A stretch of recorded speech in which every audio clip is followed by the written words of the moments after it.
Hey, what's going on, everybody? This is Dan with the No Wheat Geek, and I'm still here. I've had a long year watching garbage on TV and the movies, and it's just time to start talking about it again. So, anyway, I've been watching Kenobi. I think maybe some of you have been as well.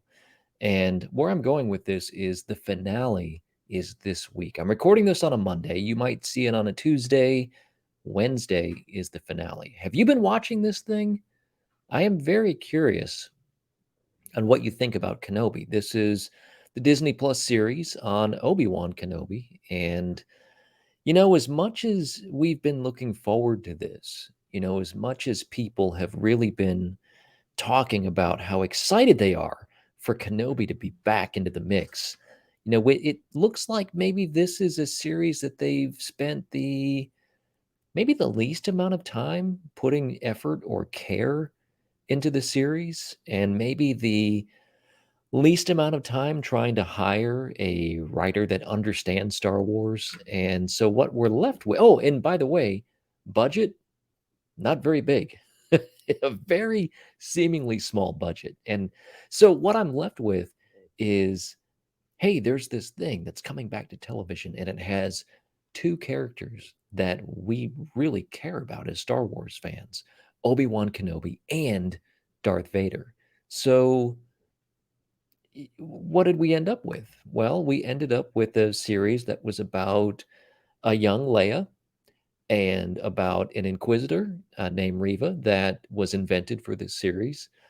And so, what we're left without is, well, a lot of Vader and Kenobi, and really specifically, a lot of Vader and Kenobi playing themselves, from someone maybe writing it that understands these characters. And I really just feel like, we really didn't get that.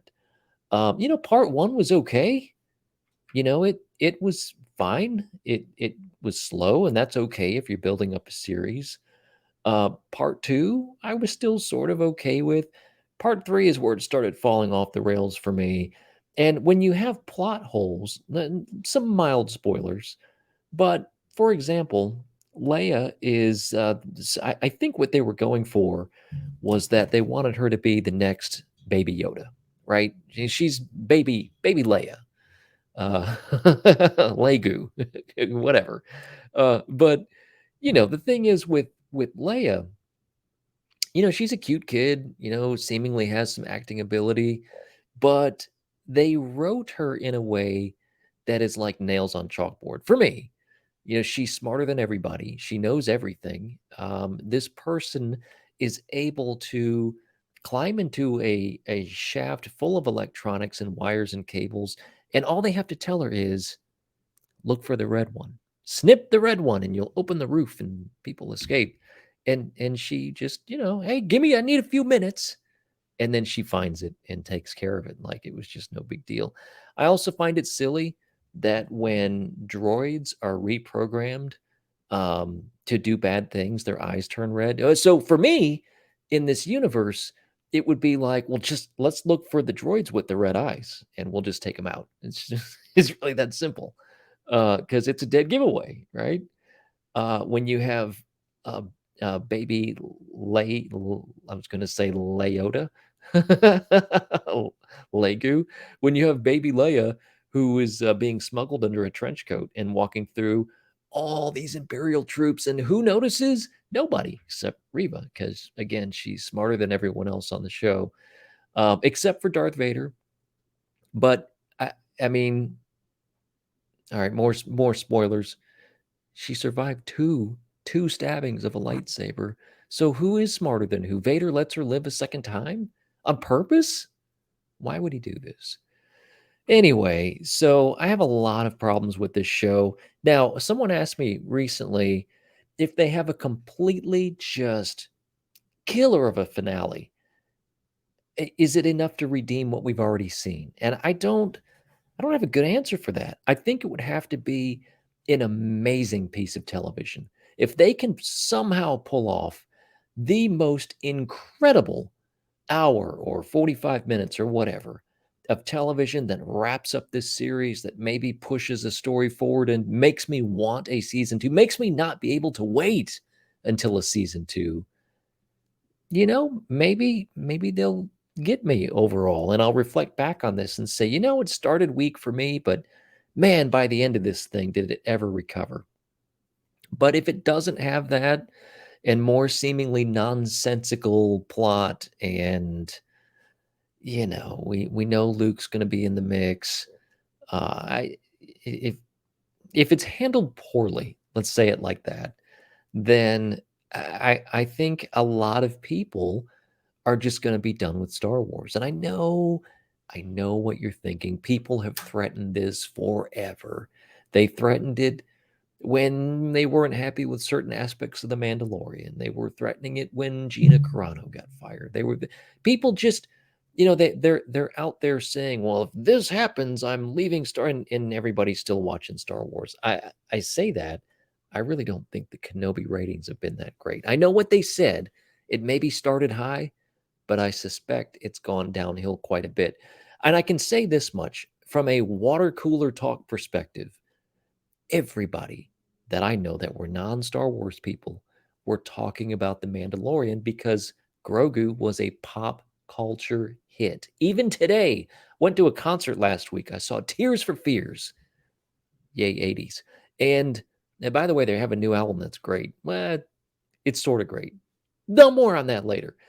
But at the concert, a person who was taking my ticket, I was wearing a Grogu shirt, and she lifted up her socks and said, "Hey, I've got him on my socks."